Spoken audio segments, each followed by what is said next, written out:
A key part of the Beatles' sound was their vocal harmonies, so today I'm going to explain how they did some of them. I'm going to use 5 different examples and I'm going to attempt to explain them in a way that hopefully makes sense to people with no music theory background and people who don't know how to read music. But before we dig into the harmonies themselves, to explain how they work, the first thing you need to know is what the major scale sounds like. This scale is effectively the skeleton for all of the Beatles' music and pretty much all of Western music as well. It's like the foundation of every song, and to understand how the harmonies work, you first need to know what this scale sounds like. There are 8 notes in the major scale, but we actually number them just 1 to 7 because number 8 is where it starts again, higher up. So here is the C major scale on guitar.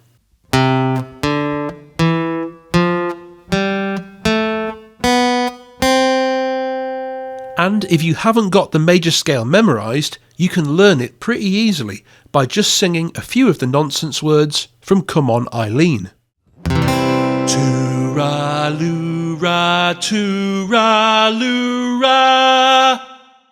I say toora, Eileen, toora, come on, Eileen, toora.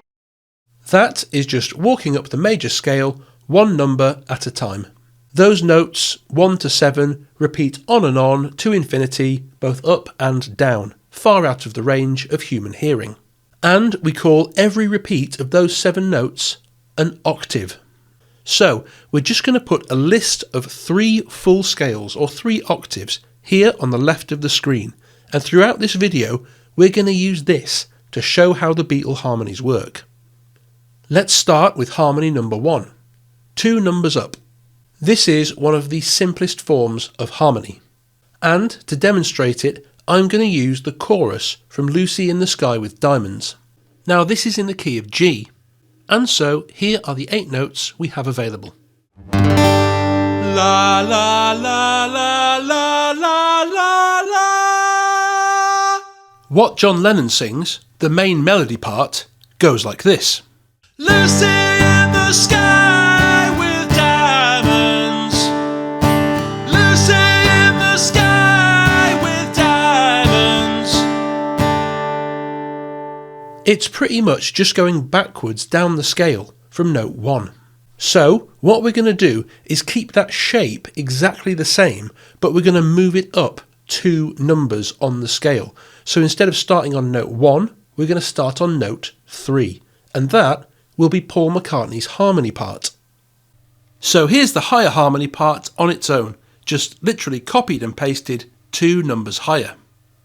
Lucy in the sky with diamonds. Lucy in the sky with diamonds. Now listen to them together. Lucy in the sky with diamonds. Lucy in the sky with diamonds. So this 2 numbers up technique is one of the most common ways of harmonising, and the Beatles used it a lot. I think largely just because it's fairly easy and our ears really like the sound. When using this technique for your music, you don't have to be too rigid. You are meant to more or less follow the pattern of the main melody with your harmony, but it's possible that clashes can occur depending on what chord you're playing underneath. So when that happens, you can either stay on the note you were on before, you can go up, you can go down, but you are not religiously locked in to following the pattern perfectly all the time. This isn't a rigid, inflexible rule, it's just a very useful set of basic guidelines, that's all. First and foremost, trust your ears. On now to Beatles harmony technique number 2, a melody sandwich. I call it that because that's literally what it is. This technique quite often happened in Beatles songs where John Lennon was singing the lead.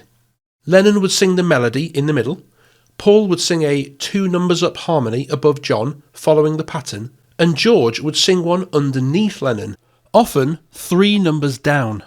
So if we were in the key of C, if Lennon sang the note C, Paul would be singing an E, and George would be singing the G underneath.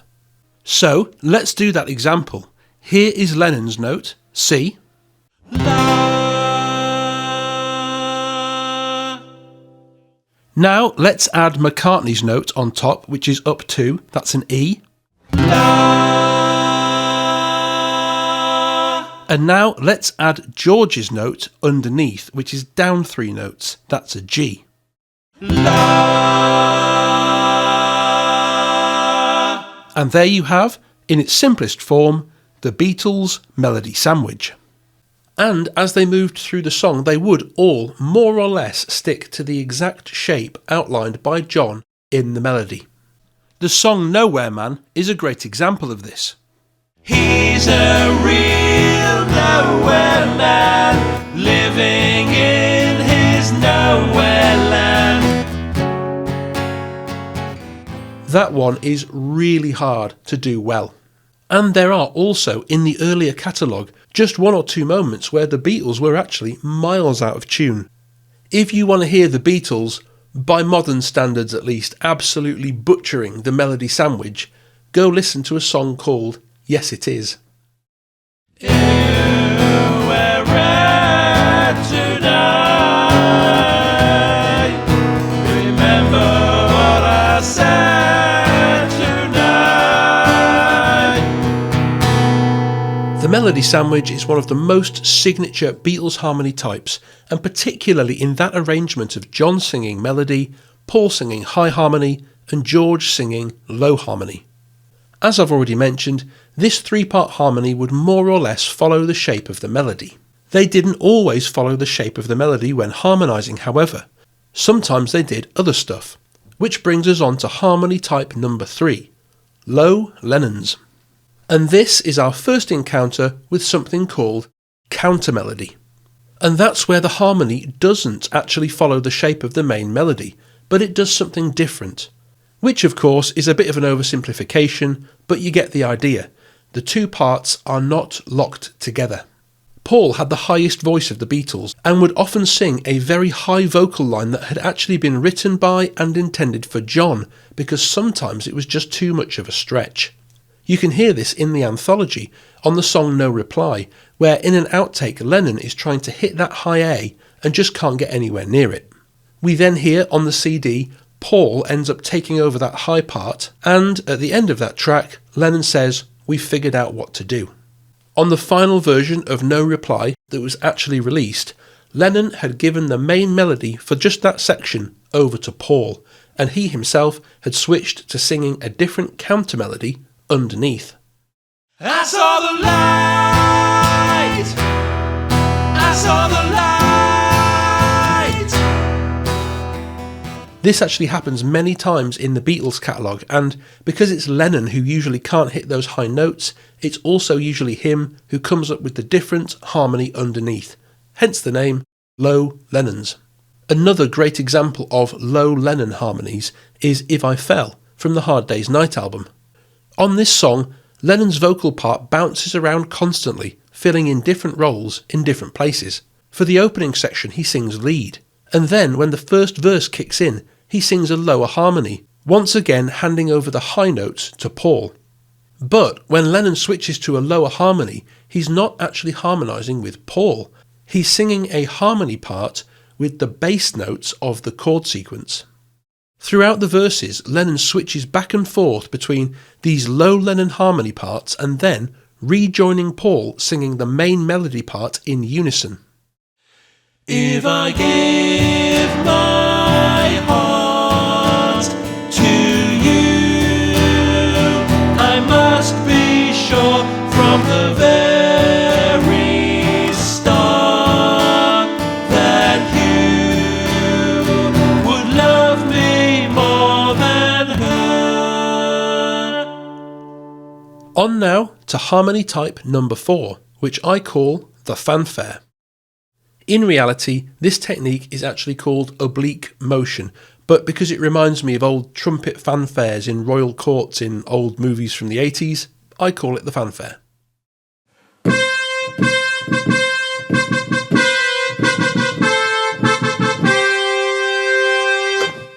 And what I mean by that is you have one person singing a melody that moves and another person just singing one note over and over again that doesn't move. This is the most basic form of counter melody. A great example of this in the Beatles catalogue is Please Please Me. In the verses, one voice sings this. Last night I said these words to my girl. While the other voice just sings the root note, which is E in this song, over and over again. Last night I said these words to my girl. Now listen to those two together.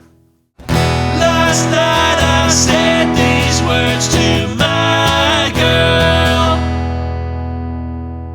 It is a very simple technique, but it works brilliantly. Keep one voice locked to a single note, while a second voice moves around using the notes underneath or above.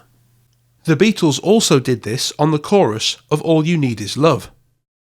All you need is love. All you need is love. They also used this technique on the verses to Drive My Car and in other places as well. So in examples 3 and 4, we've seen harmonies that don't follow the melody but do something different, whether underneath or above. In the 5th and final example, we're going to see the most advanced and complex form of harmony that the Beatles used.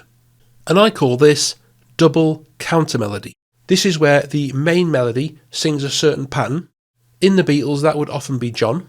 The high harmony, which would usually be Paul, sings an embellished or entirely different pattern. And the lower harmony would also sing a different pattern, and this was usually George. So here we have the melody sandwich, the 3 voices, but all of them are actually singing something completely different. They're not locked to a pattern, they've all got their own parts. The best example of this, and probably the finest example of the Beatles harmonising, is the song Because from Abbey Road. Let's just look at the first line and note the pattern. This is John's part. Because the world is round, it turns me on. Now let's look at what George sings underneath in isolation. A simpler, slightly different bass part. Because the world is round, it turns me on.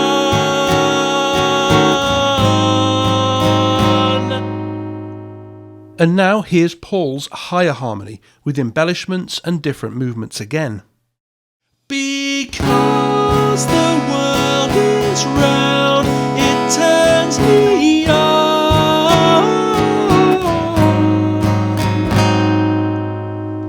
Put them all together and you get this. Because the world is round, it turns me on.